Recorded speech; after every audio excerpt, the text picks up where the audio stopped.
mag-snack tayo today. Gamit ako ng rose hip hibiscus.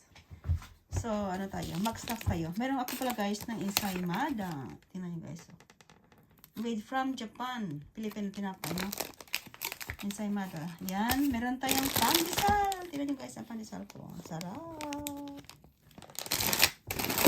Spanish bread. Tingnan nyo guys. Ang sarap. Spanish bread. Tingnan nyo. Then, meron akong pan de coco. Yan.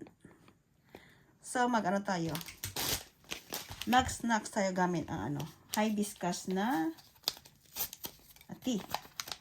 Kain tayo guys ng bread. Pero, syempre, in moderation lang.